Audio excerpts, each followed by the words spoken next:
Welcome to the In My Defense podcast, where we chop it up about sports, culture, and life the way it was meant to be discussed. Bold takes, thoughtful analysis, and real talk. Nothing personal, but in my defense. And of course, I got to bring in my bro, Quentin Wright McDuffie. Q, what up, though? Nothing much, Brody. Nothing much, Brody. I'm trying. I'm living. Have you heard that new Cardi B? Nah, I ain't heard the new Cardi B, but I know Cardi got a whole lot of things going on right now. Yeah. Listen, this whole weekend you asked me what's up. I've been trying to figure out, am I the drama? That's Cardi B's new album. Am I the drama? Listen, I know some tracks you're gonna listen to would be Yeah. Pretty and Petty. That's fire. You know, it's a real diss song. She sat on it for a couple years, maybe longer. Fire. And then also we got Principles. Janet Jackson, Pleasure Principles sample. You gotta hear it Nice. if you. I'm telling you, Cardi killed it this week. She killed it this week, and you know, I think she's running away with the game for ladies, just like my guy Davis ran away looking like he was a 100-meter sprinter this week too. I know he represented for the big boys for you. Yeah, man. I'm telling you, man, that was a hell of a play that him and Jalen Carter made. Jalen Carter had the first block kick in the second half for the Eagles, and then Jordan Davis had the game winner. When you got a 330-pound man moving that fast, boy, that's something. I will say this, them Georgia D tackles for the Philadelphia Eagles, they remind me a lot of the Williams Wall for the Minnesota Vikings in the early 2000s. Remember Pat and Kevin Williams? You couldn't Yes, run on them, sir. and those dudes would break down the pocket on quarterbacks like nobody's business. That's what Philadelphia got going on with their interior defenders. Them boys is like that. Listen, they like that, but let's talk about this weekend. So we're gonna start off on first whistle, get it out the way. We're gonna start with first whistle. What do you think about this great defensive weekend?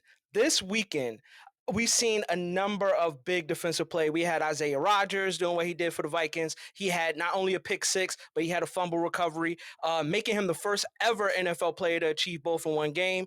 Kenny Moore, he got him a pick at the start of the game. The Bears picked off Dak Prescott like it was an afro, because like me right now, because I need a haircut. And then we just talked about Jordan Davis and him looking like Usain Bolt down that yeah, field. yeah. How have you feel as a guy from the defensive line? This was a big defensive weekend for football. What do you think about it? How was it for you, and what you revved up at home? Nah, man, I was geeked up. And it wasn't just the guys on defense doing it on defense. They did it on special teams too. I can't count the number of block kicks that we had in week 3 in the NFL. You saw what Will McDonald did for the New York Jets. Should have been the game winner had it not been for Baker Mayfield pulling out some last second heroic sidebar. The Tampa Bay Buccaneers, first team in NFL history to have a game-winning drive or game-winning score in the final minute of their first 3 games. That's wild. But Will McDonald, maybe the most athletic play I've ever seen from a defensive lineman on special teams. Then you had what Jordan Davis did. That was impressive. You had what was going on with Isaiah Rodgers with the Minnesota Vikings. So just across the board, guys getting after it on the defensive side of the ball and on special teams. We know this, Q, as former players. Most of your special teams guys are defensive players. So it feels like the defensive guys dominate two of the 3 phases on a football team, and that shined through in week 3.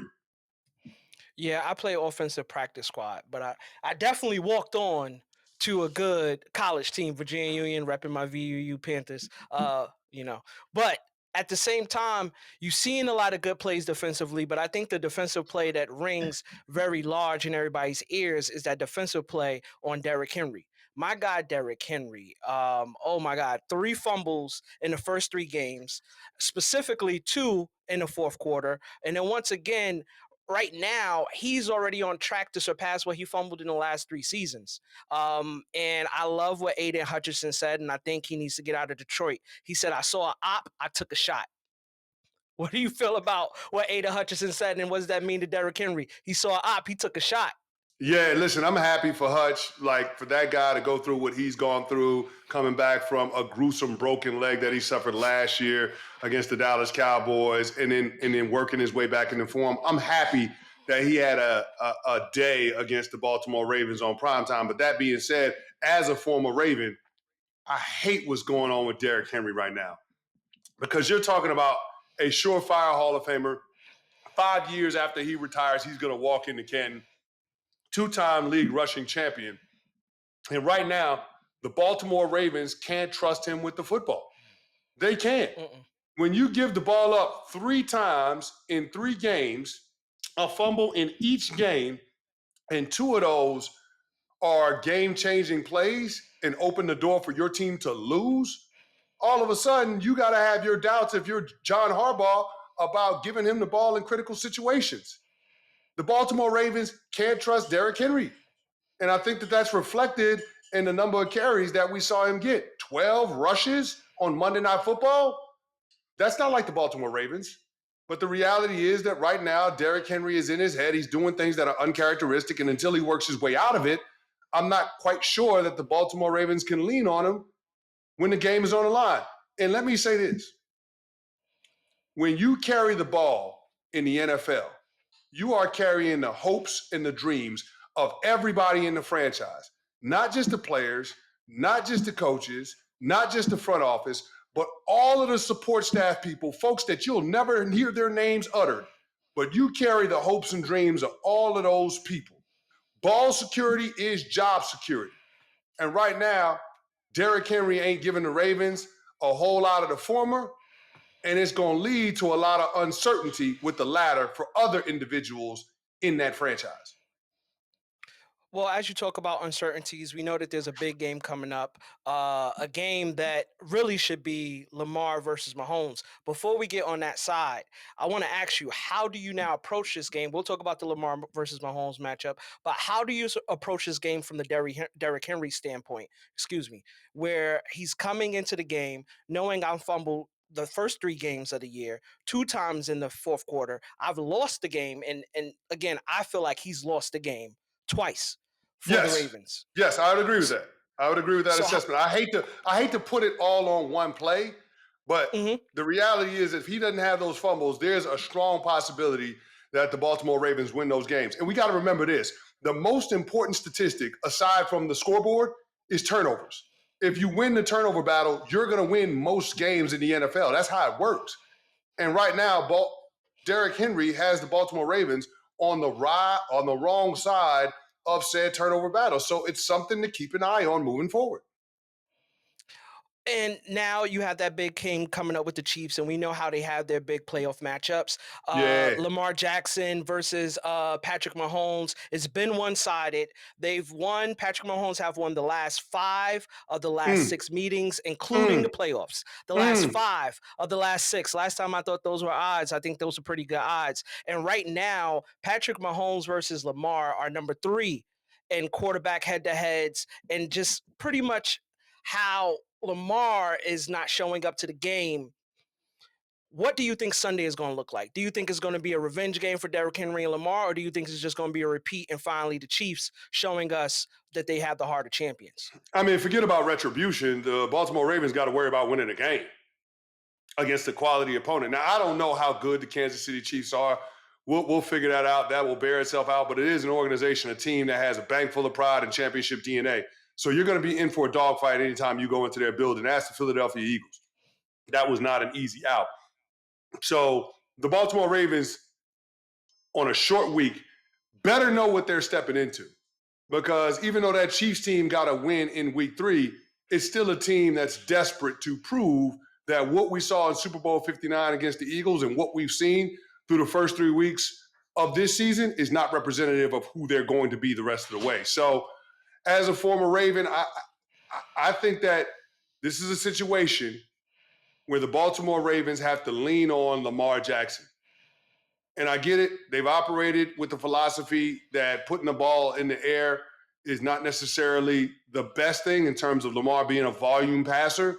But Lamar is the best regular season quarterback we've seen since prime Peyton Manning. And I think you've got to trust that.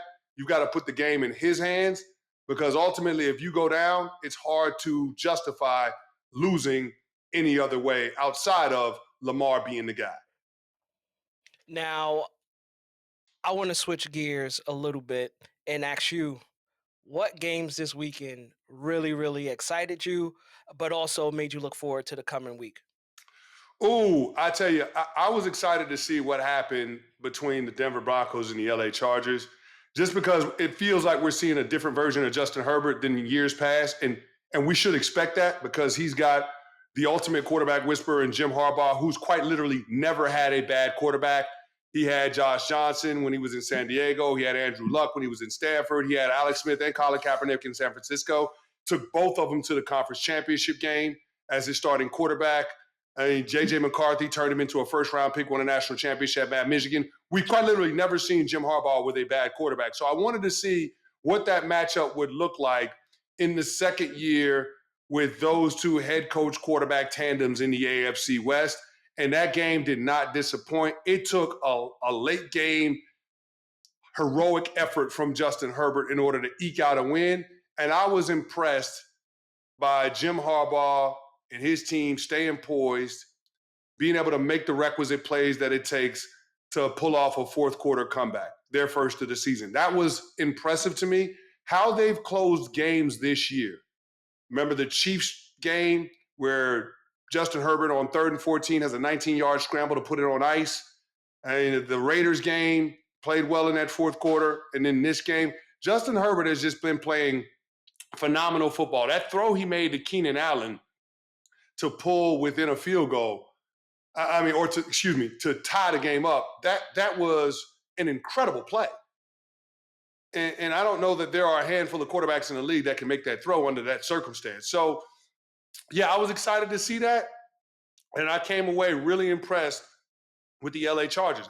I think we're in a situation where they're going to take the AFC West and run away and hide with the division title, because I don't think anybody is catching them. Through the first 3 weeks, they up 2 games on everyone in that division. No, I'm excited to see that. But for me, the matchup I'm looking forward to is the revenge game. Micah, he comes back to see the Cowboys. I'm looking forward to that. And right now, he's leading the NFL in quarterback pressures. Dak, he ain't going to have CD, so he's going to go back to that one wide receiver look. I love to see how people respond back to adversity. I think the farewell between the franchise and Micah wasn't really one in peace. Mm-hmm. Nah, It was pushed. that wasn't peaceful, dog. Nah, dog. No, there wasn't a mutual departing No, from Dallas. that wasn't a mutual parting of ways. There is no "I wish you well." There is no I want all good things for you." Nah, there is animus in that relationship. And here's the deal: before the Packers and Micah worked out the parameters on a contract extension, remember, Micah and his representation called the Dallas Cowboys in a last-ditch effort to try to figure out how to keep him around Big D long term. And the Cowboys were intent on trading him if he wasn't willing to play out the fifth-year option. So anytime you want somebody and they tell you they don't want you, you're going to have something to prove. There's going to be a chip on your shoulder because you feel slighted. And I feel like that, coupled with the fact that the Packers got upset in week 3, is going to lead to an old-fashioned ass whipping in Jerry's world on Sunday Night Football. Ain't nothing wrong with ass whooping, as long as my tickets Oh, hit. No, there's something wrong with it. Listen, if you're on the receiving end of an ass whipping, there's something wrong with that. Now, if you giving it out, if it's BTA, then you don't feel a way about it. But if you're on the receiving end of it, trust me, we were raised by black women. There's no way you can feel good about getting an ass cut. Or how about this? When you know you're next and you're sitting there watching them warm up. Oh, yeah. You know what I never understood? When they would be whooping you and they would say, "I'm going to beat you for old and for new." Like, how you going to be whooping me for something that I ain't even did yet? That don't even make sense. Me. So double jeopardy me on the ass whipping whooping. me for something. You whipping me for something I ain't did yet. And chances are, if I do it in the future, you're going to whip me anyway. And you're going to get me for something that you really didn't catch me doing. How is that cool? Listen, I love my mom for this, rest her soul. What she said to us when we were younger is, if you didn't tell me when it happened, don't tell me now. Now, the background to that is the old whoopings for the old. I used to get whoopings for the old. My sister would just tell us something I did 2-3 weeks ago. I get in trouble for it. It got to a point where she said, your sister was snitching? Yeah, she was setting me up. Oh, come on, bruh. She would hold it in her pocket, and then if you don't oblige to her wills, like not do the dishes, not do something next, she'll just air it all out. But my mom got hip to it, so that helps. So I didn't get beat for a lot of old after a while.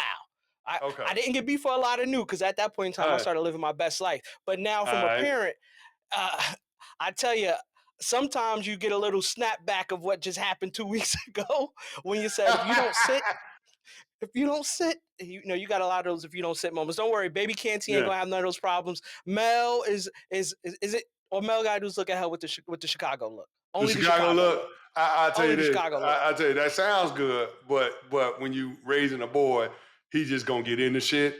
And I have a feeling that there will be ass whippings in my son's future. I'm just gonna put that out there.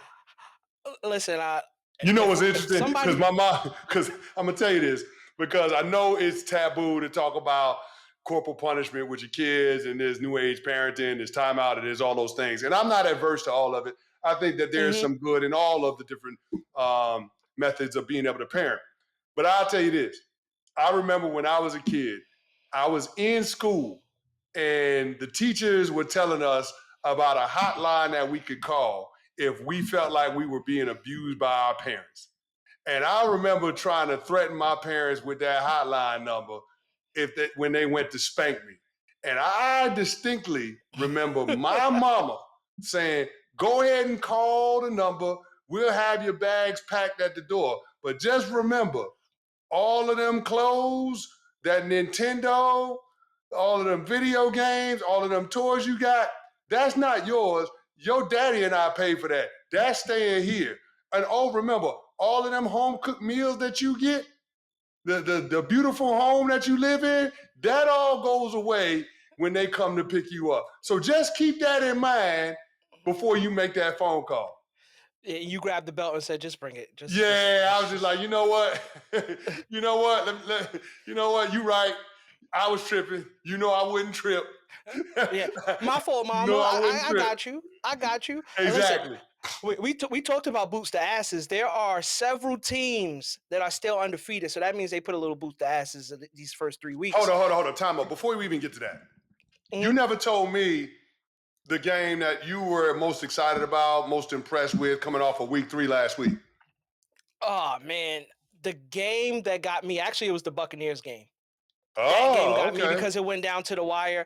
I love seeing that young rookie wide receiver from the Buccaneers show off. Emeka Ibuka is a cold. He Yes, cold, boy. he's a He killer. He's a cold. He killer. cold. Let me tell you, that play that he had, that catch that they had to review and they called an incomplete pass, I done looked at that play about 50, 11 times. I don't know that it He was an caught that. incomplete pass. He caught that. Like, it was so close, bro. I think they went with the ruling on the field just because it was irrefutable evidence. But Hmm. that dude is He caught ice that. cold. He a killer. I'm gonna put it out there, and I know Garrett Wilson is a dog. I know Chris Olave when he's healthy is Oh, you're nice. about to say what I was about to say. We on the same page. I know Marvin Harrison has got a lot of potential, but dog, Emeka Ibuka might be the coldest Ohio State receiver in the NFL right now. Right now. Right now. Right now, he might be the coldest. He Right now. might be the coldest. I mean, like, hey man, he holding it up for the Buckeyes receivers right now. Now I ask you this on the other side though. What Could up? you even say that maybe he's right now the only Ohio State wide receiver with a quarterback? Yeah, I mean, I don't know if I want to go there because I think Kyler Murray has shown some good things through the first 3 weeks. So to be determined. We'll see what ends up happening the rest of the way. But right now, Ibuka is playing out of his mind. They're going to need him to keep balling because Mike Evans is Yes. going to be out 3 to 4 weeks with a hamstring injury. We have yet to see Chris Godwin. Jalen McMillan got a neck. We don't know when he's coming back. So they got a ton of injuries in their skill position core, ton of injuries as a whole on that team. They need Emeka Ibuka to continue to be the sous chef for the bake show. And if those two can keep making magic together, then all of a sudden the Bucs go from just being the winner, the presumptive winner of the NFC South, to a Hmm. true challenger to the Philadelphia Eagles. And keep this in mind now, Nick Sirianni ain't got the best head-to-head record against Todd Bowles. No, People no, don't not at talk a all. whole lot about Todd Bowles and what he's done with the Tampa Bay Buccaneers, but they won that division 4 years in a row. And I'll say this, of all the coaches in the NFC, that's the one that Nick Sirianni don't want to see. Yeah, I like that. That's a bar. That's a bar. Don't worry, we're gonna flag that up more times in the show. That's a bar. Uh, but that game in itself, it was very memorable. And like you said, he won 2 games for them this year Yeah, as a rookie. As a yeah. rookie. So I hope he doesn't get Juju Smith-Schuster syndrome, where when you take the number one wide receiver away, then he has to step up and be number one. He starts Hey, disappearing why'd you gotta catch it straight, man? Why you doing because that he to can't get Juju? 15 yards on my parlay. Juju, That's 15 what it yards, is. That's what it bro. is. Take a slant, something, brother, something. But I digress. Maybe one day, okay, KC will get their wide receiver core back one day soon. One day All soon. right. But going back to these 3-0 teams, we had the Bills, we got the Chargers, we got the Bucs that we just talked about. So I'm happy we talked about the Bucs. We got the 49ers, we have the Commanders. Am I leaving out somebody? Oh, we're leaving out Colts. The Indianapolis Yeah, we're Colts, leaving buddy. Indianapolis Colts. So Yeah, currently, right now in the NFL, we have 6 teams that went three. That's 3-0 right now. 3-0 yeah. right now. This is the most since 2020 that have 3-0 teams after the first 3 weeks. For you in that locker room, and you've had a long career, 11 plus years or so. Have you ever been on a 3-0 team, and in that locker room, are you guys like real high, or are you sitting there like, let's take it game by game? Well, listen, man. I've been on 3-0 teams before. The one that comes to mind is the 2007 Dallas Cowboys. We started off that season 5-0, and we met up with the New England Patriots in Texas Stadium in Week 6, and that was an interesting game. But I remember the feeling that I had being around that team, the air of confidence that we had, and just looking around the locker room. We were supremely talented. To a man, I think that might have been the most talented football team I've ever been a part of. So I I, I look at these starts and I recognize the urgency that everybody begins the season with, and I think it's an indicator of what's to come. I think that the teams that are 3-0 right now are good football teams, more so than a product of a soft schedule. The one I'm skeptical of, San Francisco 49ers, just because their entire team is a mash unit. They lost Nicky Bosa to a torn ACL for the season earlier this week. So we'll see what happens with them. Both quarterbacks are banged up, although I think Brock Purdy is coming back to start this weekend against the Jacksonville Jaguars. But yeah, I think the 3-0 teams are all bona fide playoff contenders. The one thing that I will say, though, the one that surprised me the most, the one that has been the biggest eye opener, has to be the Indianapolis Colts. Starting 3-0 for the first time since 2009. We know what happened there. They went to the Super Bowl, lost to the Indianapolis Colts. I mean, lost to the New Orleans Saints. But that team is absolutely balling. Daniel Jones, we're seeing a version of him that I'm not sure that we've ever seen in the NFL. This guy has been unbelievable. He's the first player in the last 90 seasons with at least 3 passing touchdowns, 3 rushing touchdowns without a turnover in the team's first 3 games. I That's mean, stats and facts. DJ was thought of to be a bridge quarterback. Remember, he spent last year, after he got released from the Giants, with the Minnesota Vikings. They let him walk in free agency. The Indianapolis Colts were presumably his only opportunity to compete for a starting job. And now I think we have to acknowledge that Daniel Jones has an opportunity to be more than just the guy for right now. He's got a chance to be Mr. Right in Indianapolis long term. It's what we know that just ain't so. Daniel Jones is a bridge quarterback.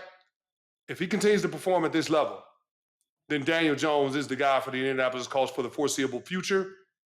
And it comes just in time to save general manager Chris Ballard and Shane Steichen from getting fired. It only saves them because it looks like they made the wrong pick. Well, they made the wrong pick with Anthony Richardson, our frat brother. But if you get it right with stabilizing the position, then nothing else matters. Remember, Kyle Shanahan made the wrong pick with trading 3 first-rounders to move up to draft Trey Lance. It was the wrong pick. Mm-hmm. But guess what?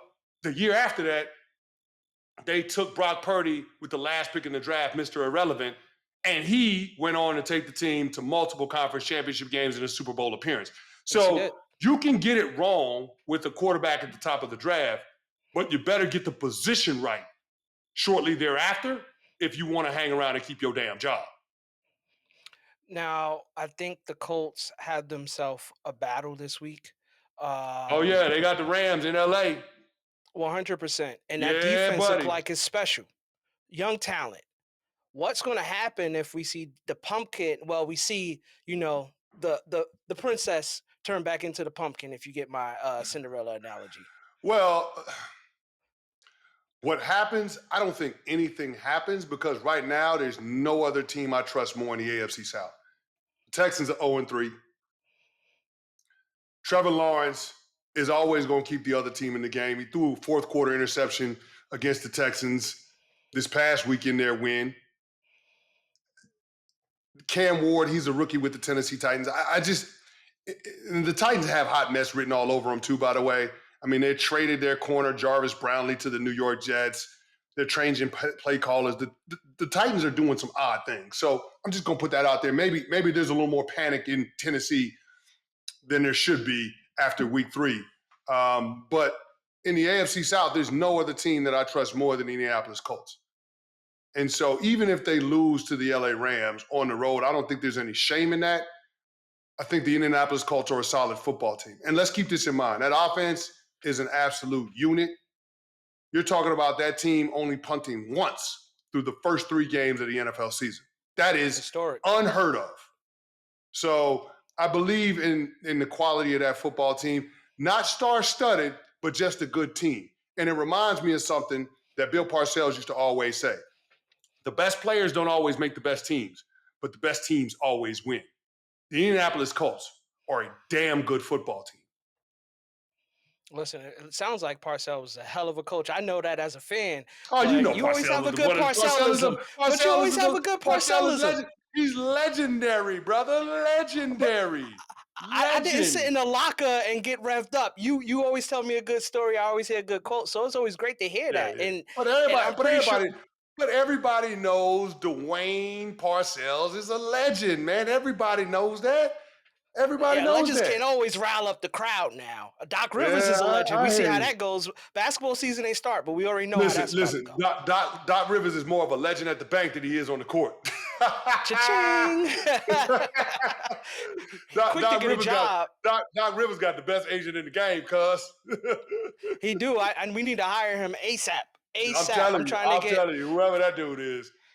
He making stacks. Now, we always have a big anchor segment that we try to tie everything to the show. And if those listening, you'll see from the title when you look at it, it's success.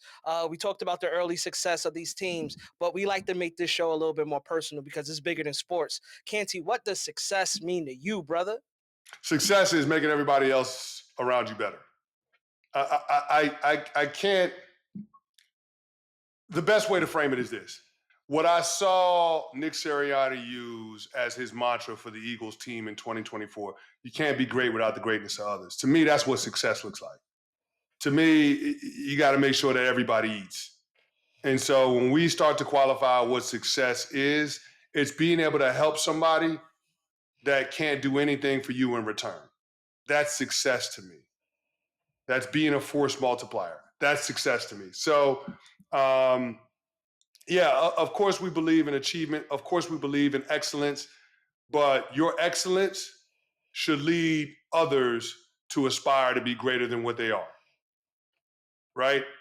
That example, giving others permission, conscious or unconscious, to have the audacity to dream and go after said dream, I think that's what success really looks like. That's what it is to me. No, I totally agree. And I've talked to one of my line brothers today, Dante Reed. Um, Alpha Gamma Fulton. We got to shout out the chapter real quick, cheap pop. But I talked to him today and we were just talking a little bit about what success is. And I think I've matured into a man to understand what success is for me might not be that for somebody else. Yeah, Sometimes fair. just being able to make it home, be safe, feed your kids, that's success. For me, I don't believe I'm truly successful until I get to the point where I can grant people access without asking for a favor. I want to grant access without a favor. I can make a phone call, Interesting. make it happen. That's success to me. Yeah. That's when I know, Yeah. and a lot of that is contribute with your name. We have our younger, I have my kids, you have your kids coming up, and I believe Marlo once said this: your name is your name. He said that in a wire. Your name is your name. It travels. It's the thing on the top of your tombstone. It's the way everybody remembers you. Every little thing you've done, every fun fact, some of that dies out in history. Dies out in history. But that name, you keep it clean, you own it, you make it successful, because my kids will be able to say my name and maybe get a door open for them, and then vice versa and vice versa. So I understand that as my frame of success, but I'm pretty sure we all know someone that maybe in our eyes, their view of success isn't really the top of the mountaintop, but we got to be a little bit more graceful to brothers and help them understand where you are is where you need to be versus looking at the left and the right and seeing where you need to go. Um, I, I think there's a lot of bros out there and a lot of people, men, that need to be encouraged, as well as women that need to be encouraged, that where they are isn't the destination, but also a part of the journey. I'm pretty sure you know some people that are experiencing that right now as well, seeing every successful person around them, excuse me, and now getting to a point where it's like, I'm not doing enough. What do you give for advice to somebody that feels like they're not in that point of doing enough yet? Well, it takes 10 years to be an overnight success. So there's a Mhm. lot of sowing before you reap the harvest. And I think a lot of folks in this instant gratification society that we live in get caught up in somebody else getting to what they perceive to be their dream a lot sooner than they did. And so, to your point, it's about being able to trust your process, being able to go through the incremental steps of growth that it takes in order to end up where you want to be. And here's the thing, you got to appreciate every phase of the journey. And I think so often we get caught up in trying to get to the destination that we miss the beauty in life along the way. And then when you get to the end of it, you got a bunch of stuff, but it has an empty feeling. It rings hollow because you didn't enjoy the people that were in your path while you were on your way to getting to what you thought you really wanted. So I think that's the part that we have to be careful of in terms of qualifying what success is. It's not a dollar figure. It's not a number in a computer, in a bank account. It's more tangible than that. And I think that folks have got to wrap their minds around that. 100% is microwavable society, and you got to stop the kids sometimes from getting to the point where you can skip a commercial. I remember when you had to watch that 30, 60-second slot. And I'm a marketing person. I need you to watch that 30, 60 See, second slot. you like my wife, man. Y'all want to watch the commercials in the show, and I'm like, Help me. I'll DVR and watch the show an hour later, just so I don't have to watch the commercials. Y'all want to watch all the damn commercials. I don't want to see them damn commercials. I got to see what I got to change, brother. Don't you want to feed the family? You got to watch the Yeah, see, commercials, all the beauty that's commercials. y'all marketers, man. Y'all always trying to figure out an angle to hustle us, man. Y'all trying to keep us in consumerism, dog. I just want to enjoy the entertainment on the program. That's all I want to do. No, no, no, you ain't gonna watch no Snowfall without 5 or 6 of these commercials. That's But what you're that's gonna what I'm do. saying. Y'all just trying to figure out more ways to turn me into a mark, bro. See a op, take a shot. That's what we're trying to do. See. That what I'm saying, dog. You, man. You. No, no, but I'm with you, brother. There's so many people that don't understand. Sometimes you got to run your race, and as a track guy, you're always going to get track analogy for me. But I'll bring it to the racetracks. Canty, do you know why they put blinders on horses? Nah, why? So they put blinders on horses because as you run at full speed, just like anything in life, you're moving forward, you're running as full speed as you can. If a horse, because of their frame and how their stature, if it looks to their left or to their right to see the next horse in the next stable, they will fall. You will fall in your race. And if you fall, then all the other horses fall. Now you lost the race completely. So they put Yeah. blinders so you can't look to your left and your right. In track and field, we have drive phase. And the drive phase is pretty much getting to a point of acceleration, those 5 or 10 steps. And when you get to that point of acceleration, you may look like you're behind, but when you finally get out of that drive phase, you surely start seeing how you're in front. It's the same thing with the blinders and the same thing with life and success. We got to get to a point where we understand sometimes when you look to your left and your right, you're going to stumble in your own personal race. You're going to stumble in your own personal journey. And if you're able to stick to your race and get to the finish line, you might be surprised how you look back and everybody that you was trying to race against, you've already surpassed them. You've already met their greatness, but also understand that your race is your race. Their race is their race, and their finish line might be closer to yours. So success can be grown, developed, and bloomed, but it has to be faithful above all. Be faithful that you'll be able to Facts. see that success. Facts. Facts. Facts. Amen. Yes, sir. Yes, sir. And listen, we're going to leave you on a good note, but we got to do our wins and losses for the weeks. Don't worry, everybody. One day we're going to come up with something. Canty can't win. Canty can't lose. I don't know. We're going to come up with something fire. Don't worry. This is only episode 3. By the time we get to 6, we'll be there. But, Canty, what's your wins and losses for the week? Tell me about a good win this week, brother. Oh, man. Isaiah Rodgers, cornerback for the Minnesota Vikings. That was a win. Balled out. I mean, everybody is acknowledging that that dude is him. Like, this dude had a pick six. He had a fumble recovery for a touchdown, and he had a forced fumble on Jamar Chase. 3 takeaways, 2 touchdowns, unheard of on the defensive side of the ball on the way to boat racing the Cincinnati Bengals. He did all of that, by the way, in the first half of the game. Isaiah Rodgers, big winner of the weekend. Yes, sir. Yes, sir. Yes, sir. For me, my winner of the weekend, and it was a very long weekend, and I got to shout out track and field. Shout out Team USA, breaking the U.S. gold medal record this year at World's Track and Field Championships. Shout out to the entire team, the men and women, both back and forth and 4x1, won both championships. Seen a good baton handoff for the U.S. We never have good baton handoffs. So seeing that the men and the women both did their thing in the 4x1, shout out to that entire team. Shout out to everybody repping Team USA. I'm happy that eyeballs are being more on track. I see other podcasts talking about it, Club Nightcap and other things like that. So I'm happy that track is getting to the mainstream sports. That is a win in itself. Now, we talked about wins. Canty, who you giving the L to? Oh, you got to give the L to Dabo Swinney. You got to give the L. A week ago, Dabo was like, yeah, Clemson, if they get rid of me, they must be tired of winning. Oh, yeah? Oh, yeah? Well, I'm sure Clemson is tired of being embarrassed in their home stadium at Howard's Rock, getting smacked in the face by Fran Brown and Syracuse 34-21. Dabo out to a 1-3 start. And if we keep it in a buck, he's 1/2 against Troy State away from being 0-4. Dabo Swinney has been reluctant to embrace this era of college football with NIL and transfer portal. And his trepidation in terms of adapting to the current landscape of big-time college athletics is what has put Clemson in a position to become an irrelevant program when it comes to the conversation of contending for a national championship. Oh, that's a big L, Dabo. You can't. Yeah, Come on, he man. gotta wear that too. The people at IPTAY, they ain't gonna like that. That's the Clemson Booster Club. They ain't gonna like that. What's going on in Clemson right now? They don't like that. They don't like that shit. I promise Listen. you that. I had too many relatives that have gone to Clemson and are Clemson supporters, and I know that them folks can't stand what's happening right now with their football team and Dabo Swinney. And I get it. Dabo has won a couple of championships with Clemson, but what's the shelf life on a national title? I don't know whatever that is, but Dabo is testing it. And I will put it to you this way. Danny Ford, he won a national title. They eventually ran his ass up out of Clemson too. So it can't happen. Listen, I think when you shoot at the crown, you bet not miss. And Dabo, you're shooting at the crown and you're missing, brother. You don't want this to happen. Yeah. Yeah, Dabo, nah, dog. Nah, dog.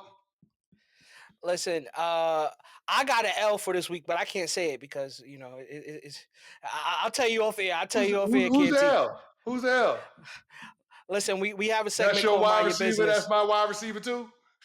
Oh man. Is he the one that's catching the L? No, the actual L, honestly, I'm sorry. I have to repeat a L. I know you probably seen episode 1. We got to say the Cincinnati Bengals. They're catching the L because I don't understand how you have not sat and thought of a comparable backup for Joe Burrow.